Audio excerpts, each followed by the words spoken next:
To Z جتنے بھی غیر معصوم انسان ہیں، نجومی ہو، جادو ٹونے والے ہو، چھوٹے ملا ہو، بڑے ملا ہو، امام ہو، کچھ ہو، کسی کو غیبی ذریعہ علم نہیں دیا گیا۔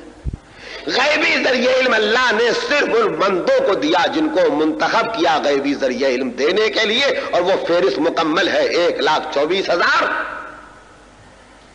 نبی۔ معصوم کونین فاطمہ زہرا صلوات اللہ علیہ، اور اس کے بعد 12 امام علیہ السلام، ان کے پاس جو ہے وہ غیبی ذریعے علم کے ذریعے اللہ کے پاس سے علم بھیجا جاتا ہے۔ تو یہ جو بتائیں گے وہ صحیح ہوگا، یہ جو بتائیں گے وہ یقینی ہوگا، یہ جو بتائیں گے اس میں کسی شک اور شبہ کی ضرورت نہیں ہے۔ آپ کہیں گے مگر کچھ ہے تو جو دلوں میں بات ہے وہ بھی تو سن لیجئے۔ وہ کہا صاحب یہ نجومی بھی کچھ ہے تو ان کے پاس کوئی غیبی ذریعہ علم نہیں۔ انہوں نے کہا یہ پامس کچھ تو ہے، یہ جادو ٹونے والے کچھ تو ہیں، تو یہ جو کچھ تو ہے وہ مجھ سے سن لیجیے۔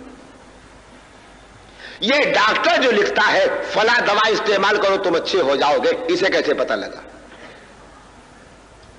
اس نے کہا آپ نے کہا کتابوں میں لکھا دیکھا، تو کتابوں میں جس آدمی نے لکھا اسے کیسے پتہ لگا؟ تو ایک ہی بات سنیے، ایک دوا ایک قسم کے 10 مریضوں پر، 25 مریضوں پر، 50 مریضوں پر جب استعمال کی گئی اور اس نے ایک اثر ظاہر کیا تو اس تجربے کی روشنی میں لکھا گیا جس میں یہ بیماری پائی جائے اس کو یہ دوا دے دو۔ یہ کوئی غیبی ذریعہ علم نہیں ہے، یہ کیلکولیشن ہے، حساب ہے، حساب۔ تو ویسے ہی لوگوں نے حساب لگایا، جب فلاں ستارہ فلاں جگہ تھا اور یہ ستارہ فلاں سن میں ایک مرتبہ یہاں پہ آیا اور پھر فلاں سن میں اس جگہ پر آیا اور پھر فلاں سن میں اس جگہ پہ آیا اور پھر فلاں سن میں اس جگہ پہ آیا، پوری 500 یا 1000 سال کی تاریخ میں لوگوں نے ڈھونڈا یہ ستارہ جب اس جگہ پر آیا تب پانی برسا اور زیادہ برسا۔ تو جب لوگوں نے اس حساب کی بنا پر پیشین گوئی کی کہ یہ ستارہ اس جگہ پر آئے گا لہذا پانی برسے گا، یہ کیلکولیشن ہے، یہ کوئی غیبی حساب نہیں ہے۔ ہاتھ کی لکیریں دیکھی، زندگی کے حالات پوچھنا شروع کیے، ایک لکیر دیکھی اور وہ لکیر جتنے آدمیوں کے ہاتھ میں نظر آئی کسی کے لڑکے 8 سے کم ہوئے ہی نہیں۔ مثال دے رہا ہوں، مثال۔ تو پتا چلا یہ اولاد والی لکیر ہے، یہ کیلکولیشن ہے، حساب ہے، تجربہ ہے، اور حساب میں بہت مرتبہ غلطی ہو جاتی ہے عزیزو۔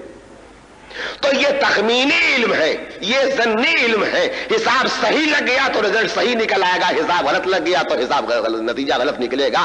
جیسے ایک ہی ڈاکٹر کی دوا کبھی فائدہ کرتی ہے کبھی نقصان کرتی ہے، ویسے ہی جتنے بھی حساب کرنے والے ہیں ان سے غلطی بھی ہو سکتی ہے، ان سے صحیح جواب بھی مل سکتا ہے۔ لہذا نبی اور آل محمد نے آواز دی ان کی بتائی ہوئی خبروں پر کوئی بھروسہ نہ کرنا، یہ صحیح بھی ہوگا یہ غلط بھی ہوگا، تمہاری قوت عمل کمزور ہو جائے گی۔ اگر قوت عمل مضبوط کرنا چاہتے ہو، کام کرنے کی نیت تم کرو، مدد ہم سے مانگو اور خدا سے دعا کرو، انشاءاللہ کارواں آگے بڑھتا ہے۔